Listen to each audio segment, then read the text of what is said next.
오늘도 예배 자리에 오신 여러분을 환영합니다. 작년부터 지금 전 세계적으로 우리 사회뿐만 아니라 경제적인 타격이 이루 말할 수 없고, 이 상황을 묘사할 수 있는 단어는 암울하다라는 단어밖에는 떠오르지 않더라고요. 종종 청년들에게 이렇게 연락을 해보면 연령에 상관없이 실질적인 경제적인 어려움을 호소합니다. 아직 직장이 없는 학생들은 알바를 구하기가 거의 입사만큼 어려워졌어요. 카페 알바를 구하는데 자소서를 요구한대요. 근데 그 자소서를 내면 30장 넘게 이미 있다라는 거예요. 그러니까 거의 경쟁률이 30대 1이 넘어가고, 더 또 어려운 상황은 자영업이나 프리랜서, 특히 문화계에 종사하는 청년들은 정말 어려운 상황입니다. 공연이 취소돼서 잡히지 않고 영업을 하지 못해서 월세만 내야 하는 자영업자들도 있습니다. 우리가 지난주에 올 한 해 하이 청년부는 말씀으로 우리가 잘 가고 있는지 점검하고 배우고 나누는 방향성을 갖고 가겠다라고 말씀을 드렸습니다. 근데 말씀을 그냥 이렇게 다 펼쳐져 있는 상태로 가기에는 조금 어려울 수 있어요. 그래서 그 말씀을 일목요연하게 정리해서 우리가 어디로 가야 되는지 그림으로 잘 표현해냈다라고 표현할 수 있는 게 교리라는 겁니다. 그게 약간 지도라고 생각을 하시면 돼요. 우리가 직접 그 길을 가면서 나무도 보고 하늘도 보면 얼마나 아름다워요. 근데 지도는 사실 좀 딱딱하죠. 근데 방향만큼은 명확하게 알려준다라는 겁니다. 그래서 우리가 하나님께 바로 나아가는데 가장 중요한 거는 교리의 도움을 받는 필요가 있어요. 근데 여러 가지 교리가 있지만 그 중에 장로교 전통 중에 하이델베르크 요리문답이라는 교리가 있습니다. 근데 그 교리가 무엇으로 시작하냐면 이렇게 시작합니다. 삶과 죽음에 있어서 당신의 유일한 위로는 무엇입니까? 여러분에게 진짜 위로는 뭐예요? 라고 물으면 지금 경제적인 어려움을 겪고 있는 청년들은 아마 돈이 진짜 위로가 될 것 같다라고 말할 수 있습니다. 아픈 사람, 아픈 가족이 있다면 이 사람이 낫는 게 진짜 위로가 될 거라고 이야기할 수 있습니다. 직장을 몇 년째 구하지 못하고 있는 청년들에게는 직장을 구하는 게 진짜 위로라고 이야기할 수 있습니다. 근데 이 유일한 위로가 무엇이냐라고 묻는 이유는 우리가 어떠한 환경에서 살아가든 우리는 고통 속에 있다라는 것을 모두가 알고 있다라는 거예요. 모두가 우리는 고통 속에 살고 있기 때문에 위로가 절실히 필요한 존재다라는 것을 이야기해 주는 거예요. 근데 억울한 게 뭐냐면 매일 착하게 살고 하나님 말씀대로 살고 노력을 하는데 그래도 우리의 삶에 고통이 끊이지 않고 있다라는 겁니다. 근데 성경은 이거를 우리가 귀에 못이 박히도록 들었어요. 그게 인간의 죄 때문이다. 죄 때문에 너희는 위로가 필요하지만 끊임없이 고통 속에 있어야 된다라고 이야기를 해요. 근데 이 고통 속에 있고 하나님 말씀을 믿고 이러면 내가 고통이 없어야 되는 거 아닌가? 왜 하나님을 믿는다고 예배를 드리고 기도를 하고 노력을 해도 왜 내 인생의 문제는 해결이 되지 않는 것인가?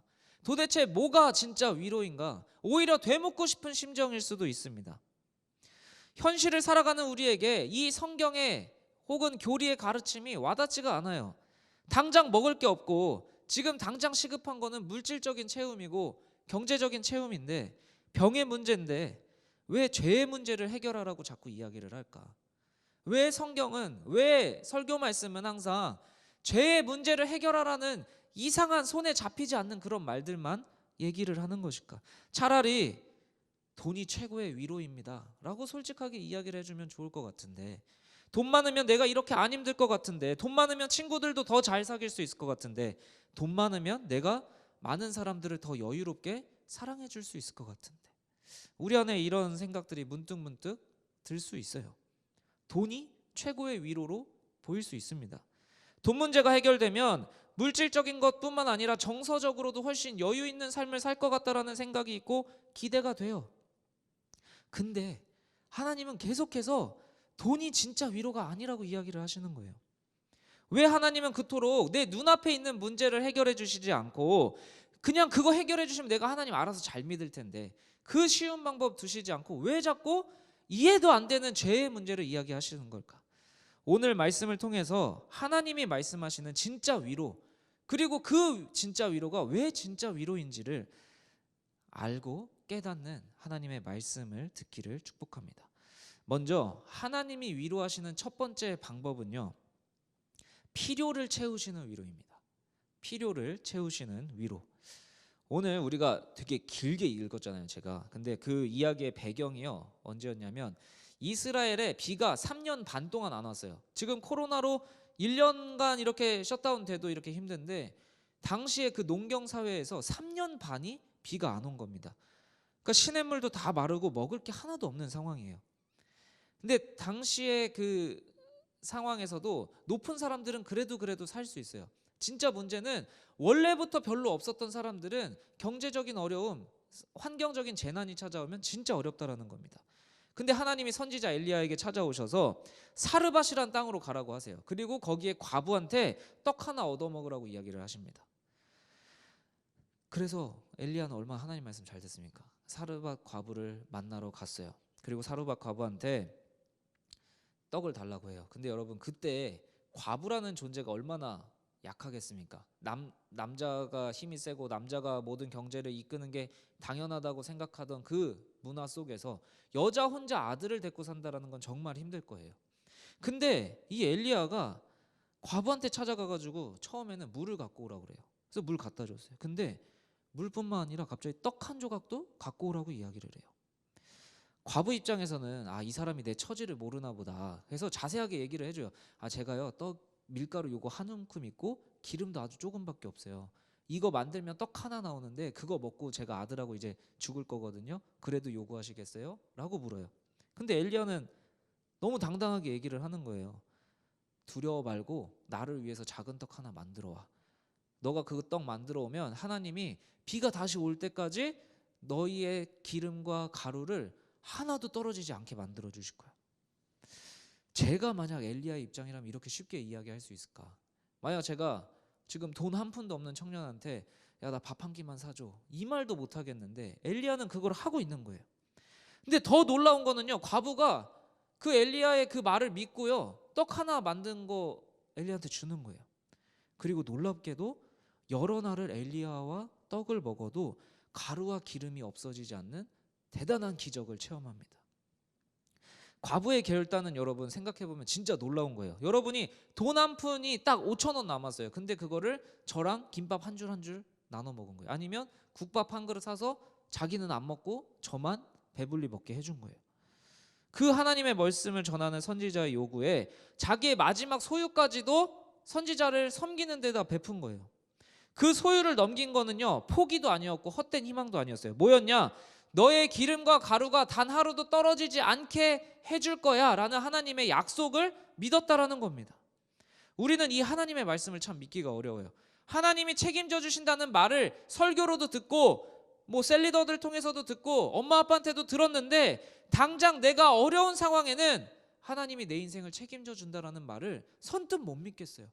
너 하나님이 너를 책임져 주실 거니까 다른 사람 도와봐, 이 말을 믿기가 어려워요. 마치 영생을 어떻게 얻느냐고 묻는 부자 청년에게 예수님이 뭐라고 얘기하시죠? 네 소유를 다 팔아서 가난한 자를 도와주고 나를 따르라. 못 팔고 예수님도 못 따라갑니다. 우리는 예수님한테 영생을 얻고 싶다고 이야기하지만 버릴 게 있다라고 이야기할 때 그거를 버리지 못하는 거예요. 믿겠다고 하지만, 나는 예수님을 믿는다고 하지만 예수님의 가르침을 내가 순종할 수가 없을 때가 더 많습니다. 여러분 삶을 한번 돌아보십시오. 여러분의 삶에 하나님이 채워줬으면 하는 필요들이 다 있을 거예요. 그 채움은 어디서 나오는가? 돈을 믿을 수도 있어요. 안정적인 직업이 여러분의 그 결핍을 채워줄 수도 있고, 과학적인 논리가 여러분의 결핍을 채워줄 수도 있고, 인맥이 채워줄 수도 있고, 아니면 나 자신을 믿는 사람들도 있습니다. 근데 여러분이 정말 그 여러분의 결핍을 하나님의 능력으로 채우고 싶다면 그 모든 믿는 믿음 있잖아요. 돈이든 직업이든 인맥이든 나 자신이든 그 내가 무엇을 믿고 있는가를 돌이켜보고 내가 진짜 하나님을 믿는 믿음으로 그 결핍을 채워야 된다라는 겁니다. 여러분, 그릇이 아무리 금그릇이든 은그릇이든 그 그릇의 정체성을 결정하는 건 그 그릇에 무엇을 담고 있느냐가 그릇의 정체성을 설명해 줍니다. 아무리 멋있는 그릇이어도 거기에 담뱃재가 가득 차 있으면 그냥 담배 꽁초를 버리는 그릇이 되는 거고, 별거 아닌 것 같지만 미슐랭 식당에서 고급 음식을 내놓는 음식 그릇이면 아주 귀한 그릇이 되는 거예요. 여러분의 정체성을 바꿀 수 있는 건 여러분이 뭐가 되는 게 아니에요. 여러분의 정체성을 바꾸는 건 내가 무엇을 믿는 믿음으로 내 삶을 채우고 있는가가 바로 여러분의 정체성을 결정한다라는 겁니다. 근데 믿음으로 드렸더니 넘치는 물질을 주셨다. 여기서 이야기가 끝나면 조금 쉬울 것 같은데 오늘 제가 너무 긴 성경 본문을 읽었어요. 왜 그러냐면 이 이야기의 전체적인 맥락을 여러분들한테 다 설명을 해드려야 하기 때문입니다. 믿음으로 나에게 가장 소중한 걸 드렸더니 끊임없이 채우시는 하나님, 여기까지만 묵상하면 목사님들이 혹은 잘못된 묵상을 하면 어떻게 되냐? 아, 나에게 가장 소중한 거를 하나님한테 헌금하면 하나님이 보상해 주시겠지. 아, 나에게 있는 소중한 것도 욕심내지 않으면 하나님이 내가 평생 먹고 마실 수 있는 것들을 채워주시겠구나. 여기까지밖에 묵상을 못하는 거예요. 근데 하나님은 거기서 멈추시지 않고 과부에게 시련을 주십니다. 너 내가 끊임없이 채워지는 그 물질 진짜 위로 맞아? 너 그거 채워졌더니 진짜 너 인생 가장 완벽해? 물으시는 거예요. 그건 단순히 당시의 사르밧 과부뿐만 아니라 오늘 우리에게까지 이어지는 질문입니다. 여러분에게 물을게요. 진짜 돈이 최고의 위로입니까? 하나님이 위로하시는 두 번째 방법입니다. 진정한 필요를 가르치시는 하나님입니다. 과부가 느끼는 당장의 필요는 무엇이었을까요? 누가 봐도 물질이었어요. 자기에게 가장 소중한 물질을 순종해서 바쳤더니 많은 물질, 아니 무한한 물질이 계속해서 차고 넘쳤어요. 근데 그게 단 하루 이틀이 아니라 여러 날이 지납니다. 물질의 문제가 해결된 위로를 누리고 있는 그때에 갑자기 과부의 아들이 병들어서 증세가 심해지다가 결국 죽어요. 아니 이제 좀 살만해졌는데, 이제 좀 우리 가정이 누구 눈치 안 보고 여유가 생겼는데 하나밖에 없는 아들이 죽어버립니다. 더 큰 문제는 뭐냐면요, 하나님의 사람이라고 자기한테 그 대단한 기적을 일으켰던 엘리야가 같이 살고 있었어요. 같이 살고 그 사람들에게도 먹을 거를 주고 있었는데 아들이 죽어버린 겁니다. 엘리야가 손 쓸 방법도 없었어요. 과부는 엘리야에게 따져요. 네가 나랑 무슨 상관인데 내 죄를 깨닫게 하냐? 왜 아들을 내 죽게 하냐? 라고 따져요. 과부는 자기의 아들이 죽는 그 현장에서 이상한 말을 합니다. 왜 내 죄를 깨닫게 하냐? 그 죄가 무엇인지 성경은 이야기해 주지 않지만 새로운 고통 앞에 이제는 내가 모든 문제가 해결됐다고 생각했던 그 시점에 하나님은 더 큰 문제를 주시고 죄를 깨닫게 하십니다.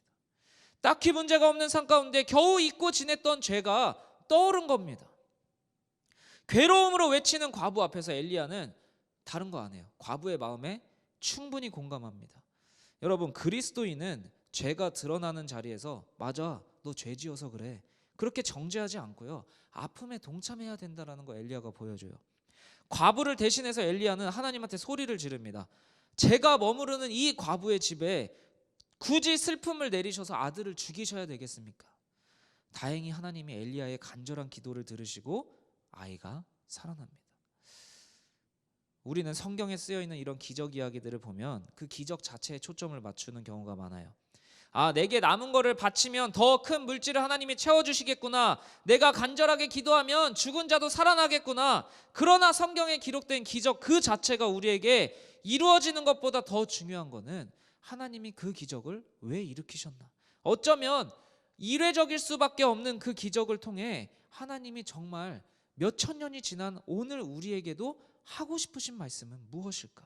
그 영원한 메시지에 집중을 해야 합니다. 여러분, 제가 오해가 있을 것 같아서 한 가지 분명하게 짚고 넘어갈게요. 하나님은 여러분들의 필요에 아주 예민하신 분입니다. 떡 하나 만들 기름과 가루를 믿음으로 선지자를 넘긴 과부에게 하나님은 약속대로 가장 필요해 보이는 떡과 기름을, 물질을 채워주십니다. 어쩌면 그때 과부는 내 모든 문제가 해결됐다, 자유함을 느꼈을지 모릅니다. 그러나 물질이 해결된 자리에 훨씬 더 큰 문제가 찾아옵니다. 모든 것을 집어삼키는 죽음의 문제가 찾아올 때 사르밧 과부는 이전에 자기가 경험한 기적을 다 잊어버려요. 오히려 자기의 문제를 해결해주고 필요를 채워준 엘리야가 원망스럽고 하나님이 원망스러워집니다. 돈도 다 필요 없으니 아들만 살려달라고 외쳤을지도 모르고요. 내가 잊고 있었던 죄를 꼭 인정해야만 하냐고, 왜 나를 가만두지 않는 거냐라고 하나님과 엘리야에게 따지는 겁니다. 다행인지 과부 옆에는 그 원망을 함께 끌어안는 엘리야라는 사람이 있었어요. 과부의 원망을 엘리야가 대신 끌어안고 하나님한테 소리치는 겁니다. 하나님한테 따져 묻는 겁니다. 나를 대접한 이 과부에게 꼭 이런 재앙을 내리셔야 하냐고, 하나밖에 없는 아들을 꼭 죽이셔야겠냐고, 제발 살려달라고. 그리고 아들이 살아납니다. 그리고 그 살아난 아들 앞에서 여러분, 오늘 24절 과부는 뭐라고 고백을 하냐면 아주 놀라운 고백을 합니다. 엘리야를 향해서 내가 이제야 당신은 하나님의 사람임을 알겠습니다. 당신의 입에 있는 여호와의 말씀이 진실인 줄 알겠습니다.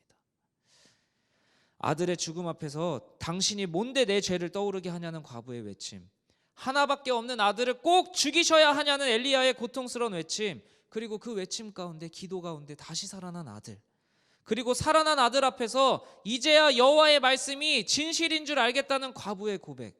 여러분, 비슷한 이야기가 떠오르지 않습니까? 하나밖에 없는 아들을 꼭 죽이셔야 했던 하나님, 그리고 그렇게 죽을 수밖에 없었던 아들 예수님. 예수님의 죽음이 전해지는 자리에서 오늘 지금까지도 꼭 죄에 대해서 이야기를 해야 하냐는 조롱 섞인 혹은 짜증 섞인 말들.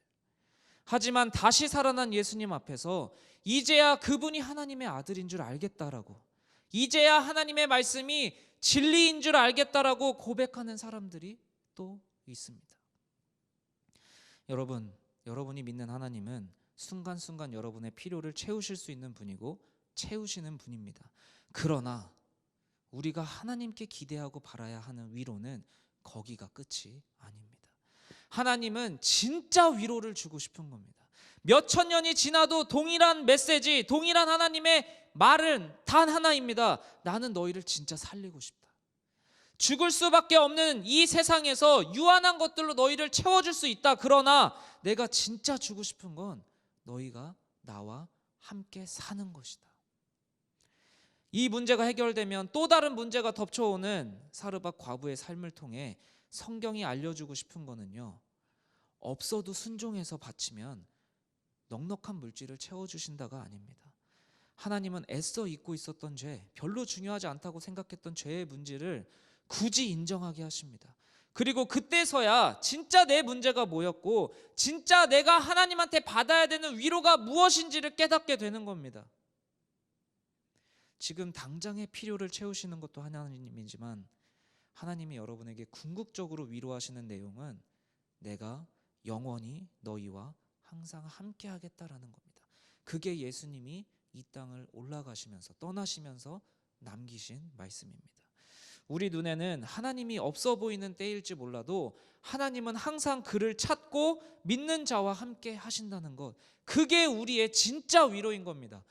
세상 사람들은 우리의 삶을 보고 너 믿는 하나님 뭐하냐, 너 믿는 하나님 어디 살아계시냐라고 조롱하더라도 우리에게 남은 유일한 진짜 위로는 너희에게는 보이지 않아도 하나님은 여전히 나와 함께 하신다라는 그 믿음이 우리의 진짜 위로라는 겁니다. 여러분에게 진짜 위로에 대해 말할 수 있는 책은 이 세상에 나와 있는 수많은 자기계발서, 위로에 대한 마음을 토닥토닥 해주는 책들 많겠지만 저는 유일하게 성경밖에 없다라고 생각을 합니다. 왜냐하면 성경은 우리가 믿는 하나님이 능력이 있고 열심히 노력하고 순수하고 거룩한 사람들만 만나주시지 않고 우리랑 똑같은 혹은 우리보다도 더 못난 사람이지만 포기하지 않았던 사람들의 이야기를 담아내고 있기 때문입니다. 실패해도 또 하나님을 기다렸던 진짜 뻔뻔한 사람들, 잘못해도 정말 이런 죄를 지어도 또 하나님을 찾아 어떻게 이렇게 뻔뻔해, 그런 사람들이 성경 이야기에 가득하기 때문에 우리가 그래도 조금은 더 뻔뻔해질 수 있기 때문에 성경책이 우리의 진짜 위로가 되는 겁니다. 똑같이 예수님을 배반하고 그랬지만 자기의 삶을 포기해버린 유다가 있었고, 똑같이 예수님을 배반했지만 예수님이 다시 나타나겠다고 말씀하신 갈릴리에서 불완전하지만 그래도 예수님을 기다리고 있었던 베드로, 그들은 똑같은 죄를 지었지만 전혀 다른 삶을 살아냈습니다. 진짜 위로는 내가 하나님이 반드시 필요한 존재라는 걸 깨닫고 그 하나님이 나에게 찾아오실 때까지 기다리는 사람들입니다. 베드로는 얼마나 자신만만했습니까? 내가 예수님을 배반할 일은 절대 없다. 과부도 제일 큰 문제가 해결됐을 때 얼마나 마음에 안정이 있었을까요? 내 삶은 이제 폈다. 우리에게도 사르밧 과부 베드로와 같은 삶의 현장이 있습니다. 잘 나가다가도 끝모를 추락을 경험할 수도 있고 경제적으로 상황적으로 막막한 현실에 처할 수도 있습니다. 그러나 여러분, 삶의 현장이 그들이나 우리나 동일하듯이 우리에게 여전히 희망이 있는 이유는 그들을 세우신 하나님도 우리와 동일하게 살아계시기 때문입니다. 여전히 그래서 진짜 위로는 하나님한테만 구할 수 있습니다. 하나님, 내가 하나님이 진짜 필요합니다. 죄는 여러분 나쁜 행동이 아니라 하나님 없이도 잘 살 수 있다라는 마음에서 나온 모든 행동들입니다. 그래서 무섭지 않은 거예요. 죄를 지어도 무섭지 않은 이유는 하나님 없이도 나 혼자 잘 살 수 있다라는 마음 때문이에요. 우리의 삶을 돌아봅시다. 잘해보고 싶은데 항상 같은 문제로 실패하는 청년들, 좌절하는 청년들, 내가 어떻게 할 수 없는 외부적인 상황으로 막막한 청년들 많은 것 저도 다 알고 있습니다. 그러나 여러분에게 권면하고 강권하는 거는요, 여러분이 포기하는 인생이 아니라 끝까지 기다리는 인생이 되기를 축복합니다. 우리가 사는 세상은 이렇게 얘기하더라고요. 포기하면 편하다고. 근데 여러분, 하나님은요 뭐라고 얘기하시냐면 내가 너를 절대 포기하지 않는다라고 이야기하십니다. 시간이 짧든 길든 결말을 모르는 당사자에게는 모두가 다 긴 시간입니다. 여러분이 포기하지 않으면 좋겠습니다. 차라리 포기하고 싶은 마음이 들 때 하나님 기다릴 수 있는 마음을 주세요라고 구하면 좋겠습니다. 그 끝이 보이지 않는 기다림 끝에 포기가 아니라 하나님의 새로운 만남이 있기를 축복합니다. 그 기다림 끝에 여러분의 고백이 나 이제 더 이상 못 해먹겠다가 아니라 사르밧 과부의 고백이 여러분의 기다림 끝에 터져 나오기를 축복합니다. 이제야 하나님이 꼭 필요하구나를 깨달았습니다. 이제야 하나님의 말씀이 진리임을 깨달았습니다.